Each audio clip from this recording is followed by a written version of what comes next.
ছাত্ৰ ছাত্ৰীৰ সুবিধাৰ প্ৰতি লক্ষ্য ৰাখি এই আছামিজ লেংগুৱেজ টিচাৰসমূহক একেটা কেডাৰলৈ অনা হৈছে যাতে তেওঁলোকক বিভিন্ন স্কুলৰ পৰা য'ত প্ৰয়োজন নাই তাৰ পৰা যাতে প্ৰয়োজনীয় স্কুললৈকে আনিব পৰা যায় যে অসমৰ পৌৰ সংস্কাৰৰ ক্ষেত্ৰত বা পৌৰ প্ৰশাসনসমূহ শক্তিশালী কৰাৰ ক্ষেত্ৰত এটা গুৰুত্বপূৰ্ণ ভূমিকা ল'ব এই সুলভ মূল্যৰ দোকানবিলাকৰ আগতে নৱীকৰণ 3 বছৰৰ মূৰত কৰিব লাগিছিল প্ৰত্যেক সুলভ মূল্যৰ দোকানে আজি কেবিনেটে Assam public distribution article amendment order 2025 অনুমোদন দিয়ে যাৰ জৰিয়তে এতিয়া সুলভ মূল্যৰ দোকানসমূহে 3 বছৰ ঠাইত 5 বছৰৰ মূৰতে নৱীকৰণ কৰিব আপোনালোকে জানে যে আমি গুৱাহাটীত আৰবান ৱাটাৰ বডিসমূহ প্ৰিজাৰ্ভ কৰিবৰ কাৰণে urban water body preservation act আনিছিল যাৰ জৰিয়তে গুৱাহাটীৰ আৰবান ৱাটাৰ বডিবিলাক আমি প্ৰিজাৰ্ভ কৰি ৰাখিছে ঠিক তেনেদৰে আজি অসমতো Assam urban water bodies prevention and conservation rule যিখন এক্ট আহিছিল তাৰ ৰুল 2025 আজি অসম কেবিনেটে এপ্ৰুভ কৰিছে আৰু তাৰ ফলত এতিয়া আমি জিলা আয়ুক্তসকলৰ লগত আলোচনা কৰি আমাৰ যিখিনি আমাৰ মাষ্টাৰ প্লেন এৰিয়া আছে মাষ্টাৰ প্লেন এৰিয়াত যিবিলাক নেচাৰেল ৱাটাৰ বডিজ আছে সেই ৱাটাৰ বডিসমূহ প্ৰিজাৰ্ভ কৰিবৰ কাৰণে বা সেই ৱাটাৰ বডিসমূহ সম্পূৰ্ণৰূপে সংৰক্ষিত কৰিবৰ কাৰণে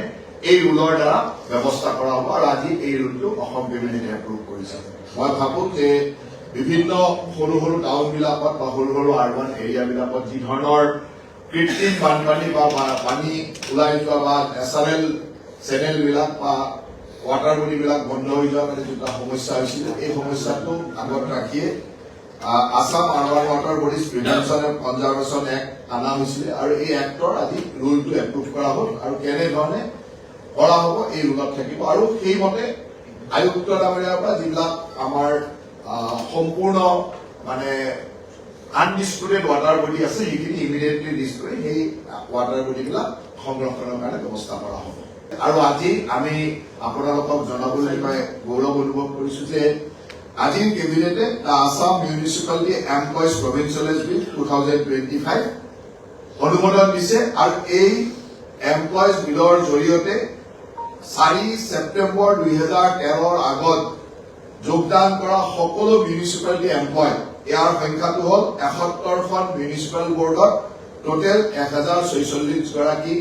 এমপ্লয়াৰ চাকৰি ৰেগুলাৰ হ'ব আৰু তেওঁলোকে গভৰ্ণমেণ্ট চাকৰি বা চৰকাৰী চাকৰি হিচাপে তেওঁলোকক প্ৰভিন্সিয়েলাইজ কৰা হ'ব আৰু তেওঁলোক এতিয়া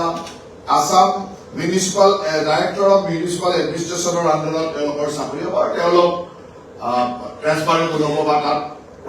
প্ৰথমতে আমি তেওঁলোকক সেই মিউনিচিপালিটিতে যদি কাম ঠিকে আছে তাত থাকিব নহ'লে আমি বিভিন্ন মিউনিচিপালিটি গোটেই মিউনিচিপাল প্ৰশাসন ব্যৱস্থাটো পৌৰ নিগমৰ প্ৰশাসন ব্যৱস্থাটো যাতে এটা সুন্দৰ ব্যৱস্থালৈ আনিব পাৰি সেই ধৰণে আজি এমপ্লয়সকলৰ প্ৰভিন্সিয়েলাইজ এক্টখন অনুমোদন দিয়া হৈছে আৰু ইয়ে মই ভাবোঁ যে অসমৰ পৌৰ সংস্কাৰৰ ক্ষেত্ৰত বা পৌৰ প্ৰশাসনসমূহ শক্তিশালী কৰাৰ ক্ষেত্ৰত এটা গুৰুত্বপূৰ্ণ ভূমিকা ল'ব পৌৰসভা আৰু পৌৰ নিগম দুইটা পৌৰসভা আৰু পৌৰ নিগম দুইটাই পৌৰসভা আৰু পৌৰ নিগমত থকা যিসমূহ 2013 চনৰ 4 ছেপ্টেম্বৰৰ আগতে দিয়া হৈছিল কাৰণ তাৰ পিছত তেওঁলোকে নিয়মমতে দিব নোৱাৰে তাৰ FRBM এক্ট আহিছিল FRBM এক্ট তাৰ পিছত কোনোবাই যদি দিছেও সেইখিনি বেআইনীভাৱে দিছে গতিকে আইনগতভাৱে তেওঁলোকৰ লগত বিভিন্ন সময়ত আমি আলোচনাও কৰিছিলোঁ আৰু তেখেতসকলে এইটো বিচাৰিছিল যে 2013 চনৰ 4 ছেপ্টেম্বৰৰ আগত যিখিনি দিয়া হৈছিল সেই গোটেই 1046 গৰাকী 71খন পৌৰসভা আৰু পৌৰ নিগমৰ আজি কেবিনেটে আমাৰ বড়োলেণ্ড বিশ্ববিদ্যালয়ৰ সুন্দৰভাৱে চলাবৰ কাৰণে যিখন ষ্টেটু থাকে ষ্টেটুখন আজি এপ্ৰুভ কৰিছে গতিকে বড়োলেণ্ড ইউনিভাৰ্চিটিৰ সুন্দৰ পৰিচালনাৰ বাবে ৰেগুলাৰ ষ্টেটুখন আজি কেবিনেটে এপ্ৰুভেল কৰে আজি কেবিনেটে আৰু এটা সিদ্ধান্ত লৈছিলে যে আছামিজ লেংগুৱেজ টিচাৰ যিসমূহ বিভিন্ন ঠাইত আছে অসমীয়া মিডিয়াম বা বেলেগ বেলেগ মিডিয়ামৰ স্কুলবিলাকত তেওঁলোকৰ চাকৰিৰ ক্ষেত্ৰত কাৰণ কিছুমান এনেকুৱা আছে যে বিভিন্ন অন্যান্য মিডিয়ামৰ স্কুলত অসমীয়া লেংগুৱেজ টিচাৰ আছে তেওঁলোকৰ ইকুইভেলেণ্ট বা একেই ডিগ্ৰী টিচাৰ কিন্তু তেওঁলোকৰ কেডাৰটো একে নোহোৱাৰ কাৰণে তেওঁলোকে ইয়াৰ পৰা তালৈ যোৱাত বা ক'ৰবাত নালাগা ঠাইতো তেওঁলোকে থাকিব লগা হৈছিল এই গোটেইখিনি ষ্টুডেণ্টৰ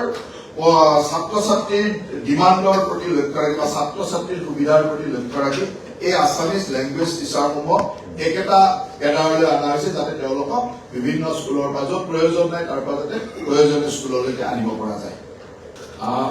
আজিৰ কেবিনেটে Assam Public Distribution of Article Amendment Order 2025 approve কৰে অনুমোদন দিয়ে আৰু ইয়াৰ জৰিয়তে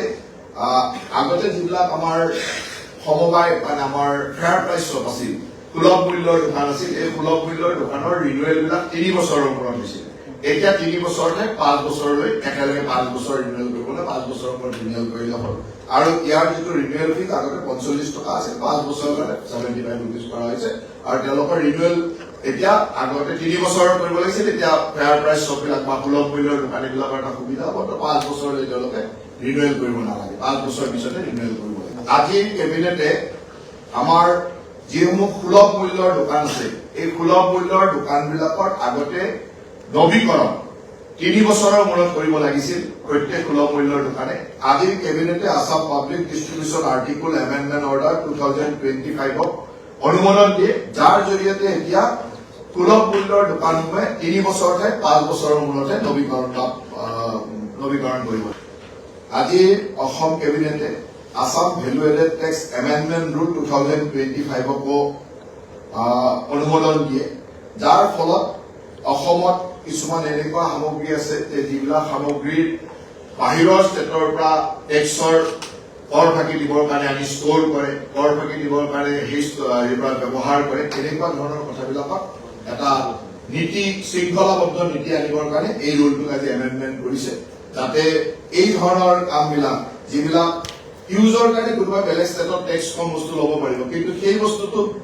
নিজৰ ষ্টেটলৈ বিক্ৰীৰ কাৰণে লৈ আহি বিক্ৰী কৰা যিবিলাক মানে আইন বিৰুদ্ধ কাম কৰিছিল তাৰ ওপৰত এটা ৰুল ফ্ৰেম কৰা হৈছে যাতে তেওঁলোকক আমি নীতিৰ বিৰুদ্ধ কামৰ পৰা বন্ধ কৰিব পাৰোঁ গতিকে এই